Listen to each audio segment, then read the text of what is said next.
নমস্কার বন্ধুরা, আমি শর্মিলা লাহাস কিচেনে জানাই আপনাদের সকলকেই স্বাগত। আজকে আমি আপনাদের জন্য নিয়ে এসেছি ভীষণ স্বাস্থ্যকর চানা মশলার একটি দারুণ রেসিপি বা মশালা চানার একটি দারুণ রেসিপি। গরম গরম পরোটার সাথে আজকের রেসিপিটা সার্ভ করব। তাহলে চলুন চানার এই রেসিপিটা শুরু করা যাক। প্রথমে আমি কাবুলি চানাকে রাত্রিবেলা ভিজিয়ে রেখেছিলাম।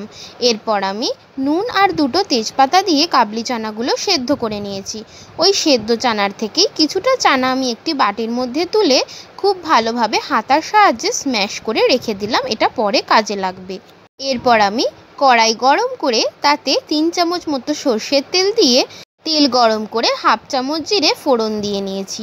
জিরেটা ভালোভাবে ভাজা হয়ে গেলে কুচিয়ে রাখা পেঁয়াজ এবং 4 কোয়া কুচিয়ে রাখা রসুন একসাথে দিয়ে খুব ভালো করে ভেজে নেব। ভাজা হয়ে গেলে 1 চামচ আদা বাটা, 1 চামচ লঙ্কা বাটা এবং 1 চামচ রসুন বাটা দিয়ে ভালো করে কষিয়ে কিউব করে কেটে রাখা টমেটোগুলো দিয়ে আরেকবার ভালো করে কষিয়ে নেব। এরপর আমি দিয়ে দেব পরিমাণ মতো নুন, হাফ চামচ হলুদ গুঁড়ো এবং হাফ চামচ কাশ্মীরি লাল লঙ্কার গুঁড়ো, দিয়ে দেব সামান্য একটু ভাজা জিরের গুঁড়ো। সব কিছু দিয়ে খুব ভালোভাবে কষিয়ে নেব যতক্ষণ না রান্নার থেকে তেল ছেড়ে আসছে। আমি কিন্তু খুন্তির সাহায্যে কনস্ট্যান্ট কষিয়ে গেছিলাম। এরপর যখন দেখুন ঠিক এই রকম তেল ছেড়ে আসবে তখন সেদ্ধ করে রাখা চানাটা আমাদের দিয়ে দিতে হবে।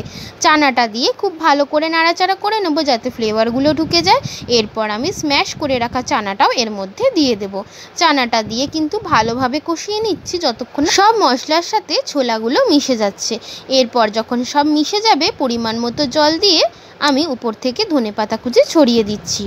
উপর থেকে ধনেপাতা কুচি ছড়িয়ে দেওয়ার পর একটু নাড়াচাড়া করে আমি ঢাকনা চাপা দিয়ে দেবো যাতে সব কিছু ভালোভাবে সেদ্ধ হয়ে যায়।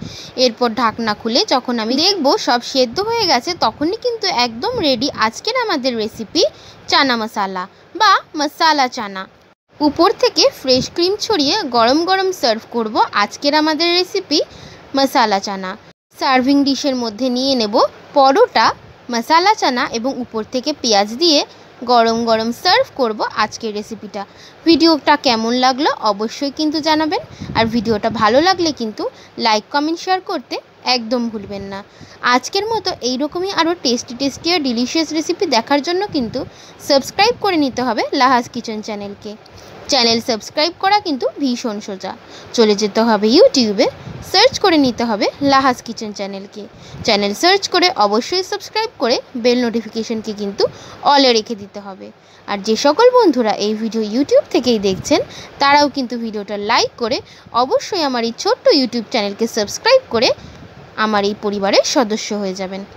আজকের রেসিপি এইটুকুই।